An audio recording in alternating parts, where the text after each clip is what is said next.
Welcome back to our channel. I, 22 female, want him 25 male, back. Taylor Dr. I cheated on my boyfriend by accident. Feeling sick to my stomach, and I hate my friends that told him. Please help me and tell me what I need to say to him. I made a mistake with my boyfriend a few days ago, and I can't deal with it anymore. We were together for 2 years, and I really thought he was the love of my life. In fact, I still do. Things just kind of became stale. We would go on dates. He would buy me things, but I stopped feeling important in our relationship. There wasn't any spontaneity, if you know what I mean. I talked to him about it and thought everything would be cleared up. One night, my friends and I went out, and I was having a lot of fun. We were dancing when a group of guys started dancing with us. I was feeling flustered since I'm not this close to other guys anymore, but I didn't let any of them get behind me, so that was okay. After the dancing, a few of us sat down and started talking. This one guy I was talking to was cute and nice.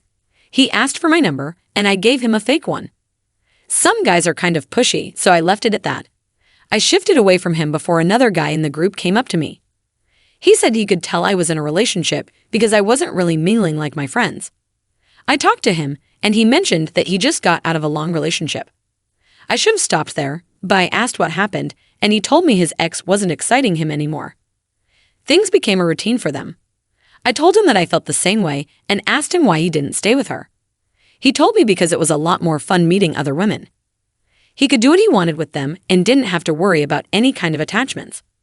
We talked for the rest of the night until my friends and I left. Before we did, he gave me his number.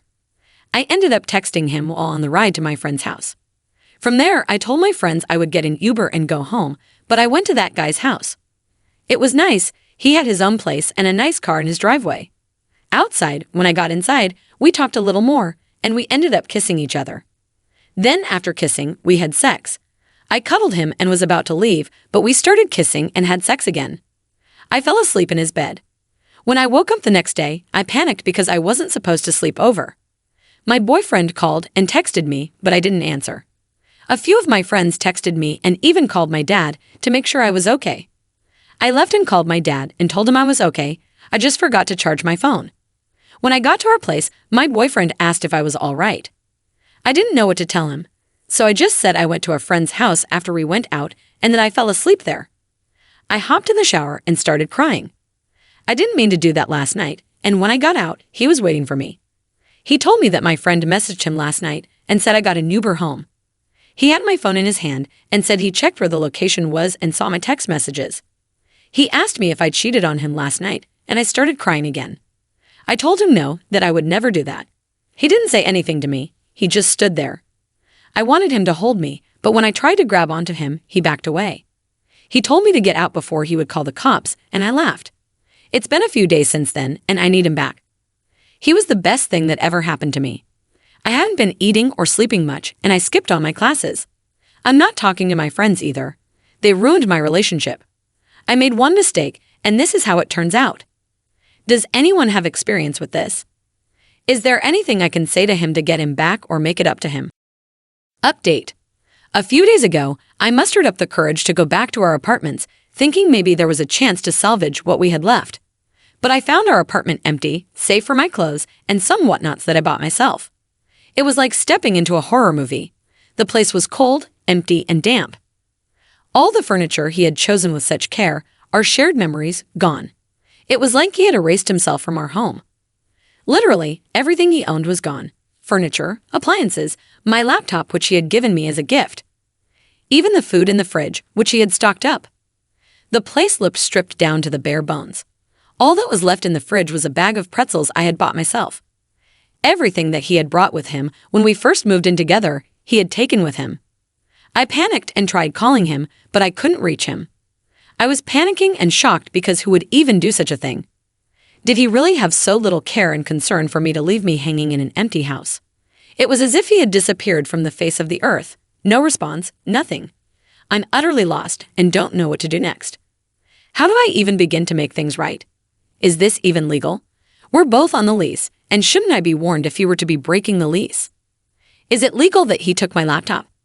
I was the one who had been using the laptop, and all my files were in there. I need to retrieve them as well. Does anybody have any advice for me? Edit. So I called my ex from a different number. He said he was done with me and he's moved out, that I shouldn't look for him. He hasn't broken the lease yet, but he will not renew it in May. He refused to budge about the laptop and said he had the bill, so it's legally his. When I said I only need it so I can copy my files, he said he had formatted it and erased everything, just like he had erased me from his life. So what do I do now? Comments. It's hard not to sympathize with your situation, considering what a low life you are. You cheated on your boyfriend and then tried to cover it up. Now you're facing the consequences, and honestly, he has every right to react this way. What your ex-boyfriend did with the apartment and the laptop might not be entirely legal, but it's a clear sign he's done with you. The laptop issue might need legal advice, but you've got bigger problems to tackle here. Reflect on your choices, learn from them, and maybe in the future, you'll be a better partner. You're ridiculous. Get the freak out of here with your entitlements. Of course, it's not illegal for him to take back his laptop that he gifted you. Go figure. Story 2. I met my husband back in 2000, and over the years, we built a life together. We got married in 2005 and had our son in 2010. It should have been a time of happiness and stability, but somewhere along the way, I lost sight of what we had. I allowed myself to be drawn into something I thought was just a friendship. He had been a colleague, someone I had known for a while. We would talk, share stories, and over time, our connection grew deeper. I didn't realize how far it had gone until it was too late. When my husband confronted me, I couldn't deny the truth any longer.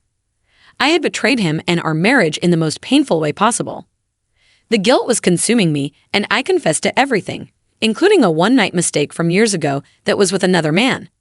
It was like a terrible secret I had been carrying, and it felt freeing to let it out. We decided to seek therapy, both individually and as a couple, to see if we could salvage what was left of our relationship. There was still love between us, but it was buried beneath layers of pain, mistrust, and resentment. One of the hardest parts was deciding whether to tell the other man's wife. It felt like the right thing to do, but I was also afraid of the consequences it could have on both his career and mine own. It was a difficult moral dilemma, and I wrestled with it every day. But I decided against it because I felt I'd be ruining his marriage too. Rebuilding trust was another uphill battle. My husband had every reason to doubt me, and I had to work hard to regain his faith. I knew that he needed proof of my commitment to our marriage, and I was willing to provide it. Our young child, 5 male, added another layer of complexity to our situation. We tried to shield him from our issues, but I couldn't help but worry about the impact our strained relationship had on him. I hoped that with time and therapy, we could create a more stable environment for him. As for confiding in friends and family, I decided to keep our struggles private. I didn't want my personal problems to define me in the eyes of our local community. But my husband says he needs community and family support. He's already told his closest friend, and now he looks at me like I'm dirt. I've learned my lesson. I don't want any more consequences for my actions. My greatest fear is that my child will grow up one day and hear what I did. I do not want to lose the love and respect he has for me. I cannot bear even the thought of seeing his eyes that look at me with such love and admiration looking at me with disgusting contempt. I'm not saying that wouldn't be fair to me because in a way, that would be because at the end of the day, I did make these mistakes. But we are parents, and as parents, our first and foremost duty is to protect our child physically and emotionally.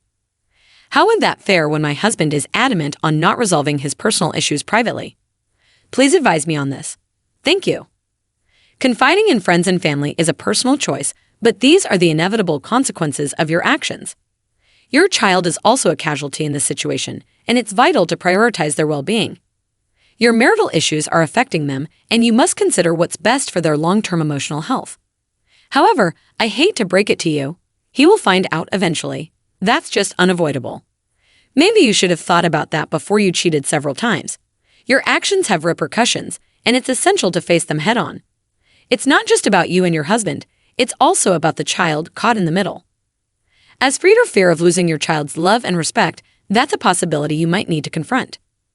Children are perceptive, and if they sense discord between their parents, it can have a lasting impact. The best course of action now is to focus on rebuilding trust with your husband and creating a stable and supportive environment for your child. Regarding your husband's insistence on resolving personal issues publicly, it might be worth seeking the guidance of a therapist or counselor. They can provide a neutral perspective and offer strategies for navigating these challenging situations. Your husband may need time to process his emotions, but open communication and a commitment to change can be crucial in rebuilding your relationship. Remember, the path to healing will be challenging, but it's not impossible. Learn from your mistakes, take responsibility for your actions, and prioritize the well-being of your family. In the end, the choices you make now will shape the future dynamics of your relationships.